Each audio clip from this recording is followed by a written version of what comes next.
Hello বন্ধুরা, আপনারা সবাই কেমন আছেন? আশা করি আপনারা সবাই ভালো আছেন। আমি অনেক অসুস্থতার মাঝেও আপনাদের সামনে নতুন একটি ভিডিও নিয়ে হাজির হলাম। আজকের রেসিপি লাউ পাতা। আমি আজ লাউ পাতা দিয়ে একটা রেসিপি করে আপনাদের দেখাবো। আমি আমার ছোট ভাইয়ের বিয়ের উপলক্ষে আমি বাবার বাড়িতে এসেছি। বাবার বাড়িতে এসে আমি মাঠে ঘুরতে গেলাম।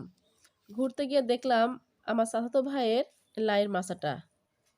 লাউয়ের এই মাচার অসাধারণ ফুল, ফল আর কচি, কচি কচি পাতা পাতা তুলেছিল। দেখে আমি নিজেকে ধরে রাখতে পারলাম না। তাই এখান থেকে আমি কিছু কচি পাতা উঠাই নিলাম রেসিপির জন্য।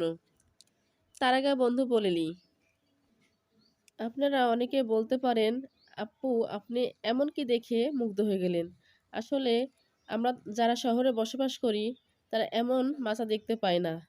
আমি এই গ্রামে এসে এই অসাধারণ মাচা দেখে আমি আসলে মুগ্ধ হয়ে গেছি। আমার মতো যারা শহরে থাকে তারা এই ফুল ফল দেখে আমার মতোই মুগ্ধ হয়ে যাবে। দেখেন বন্ধুরা, কত সুন্দর মাচাতে লাউ ধরে আছে। একদম কচি কচি লাউ। দেখে মনে হচ্ছে না যে একটা তুলে সঙ্গে সঙ্গে রান্না করে খাই? আসলে বন্ধুরা, আমরা এমন টাটকা ফল খাওয়ার সৌভাগ্য আমাদের হয় না। আমরা যেটা খাই সেটা আমাদের বাসি হয়ে যায়।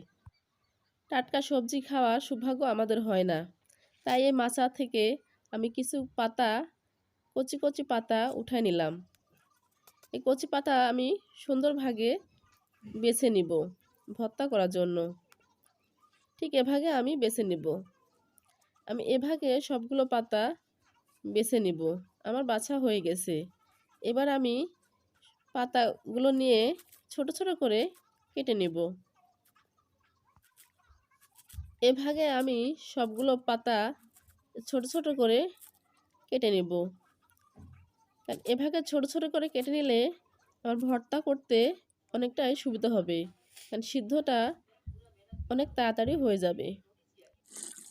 আমার সবগুলো পাতা কাটা হয়ে গেছে। এবার আমি পাতাগুলো ভালোভাবে ধুয়ে নিলাম। আমি অনেকক্ষণ পাতাটা ভিজিয়ে রেখে ভালোভাবে ধুয়ে নিব, কারণ মাচাতে অনেক ধরনের বিষ ব্যবহার করা হয়, সেটা আমাদের শরীরের জন্য অনেকটাই ক্ষতিকর। আমার ধোয়াটা হয়ে গেছে। এবার আমি চুলাতে এটা কড়াই বসিয়ে দিলাম। তারপর দিয়ে দিলাম সরিষার তেল। তারপরে দিয়ে দিলাম আমি শুকনো মরিচ। শুকনো মরিচটা ভাজা হয়ে গেলে আমি উঠাই নিলাম। আমি একই তেলে আবার দিয়ে দিলাম রসুন কোয়া। আমি এটা নতুন রসুনের কোয়াটা নিয়ে নিয়েছি। রসুনের কোয়াটা আমি ভালোভাবে একটু ভেজে নেব।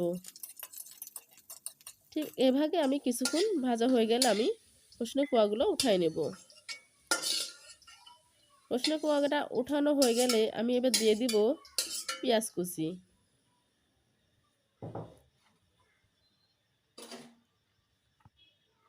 পেঁয়াজ কুচিটাও আমি একই ভাগে ভেজে নেব। ঠিক এভাবে আমি একটু নাড়াচাড়া করে পেঁয়াজ কুচিটা ভেজে নেব। আমি বেশি পেঁয়াজটা ভাজবো না। আমার পেঁয়াজটা হালকা ব্রাউন হয়ে গেলে আমি পেঁয়াজটা উঠায় নেব। আমার পেঁয়াজটা ভাজা হয়ে গেছে। এবার আমি পেঁয়াজটা উঠায় নিলাম।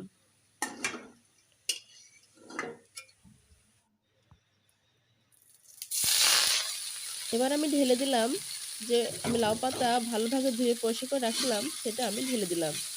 দিয়ে আমি একটু ভালোভাবে নাড়াচাড়া করে নিলাম। আমি এই লাউ পাতাতে কোনো পানি ব্যবহার করব না।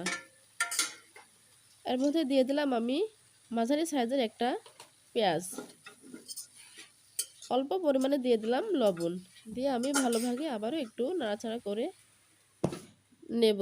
ঠিক এভাবে আমি 2 মিনিট পর পর ঢাকনা ওঠা নাড়াচাড়া করে নেব। আমি লাউ পাতায় পানি দিলাম না, কারণ আমার লাউ পাতাটা কচি।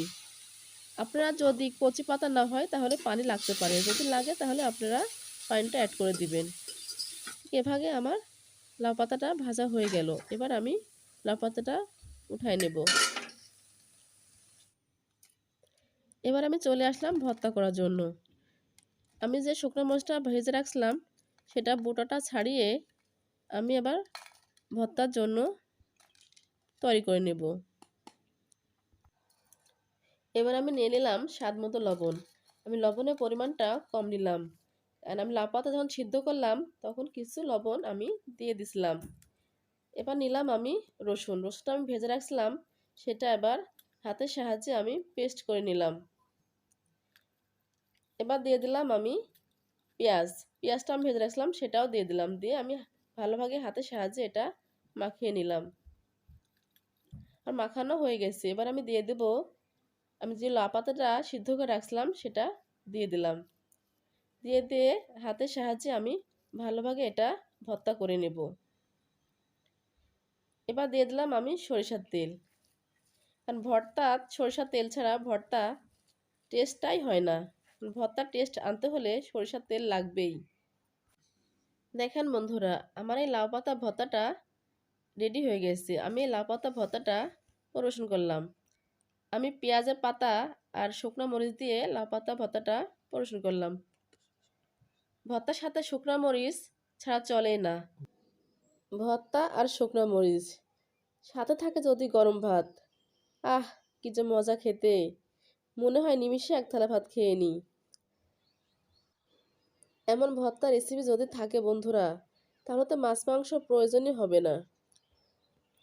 তাহলে বন্ধুরা, আমার এই রেসিপি যদি ভালো লাগে তাহলে বেশি বেশি করে লাইক কমেন্ট শেয়ার এবং সাবস্ক্রাইব করবেন। আপনারা সবাই ভালো থাকবেন, সুস্থ থাকবেন। সবাইকে ধন্যবাদ। আল্লাহ হাফেজ।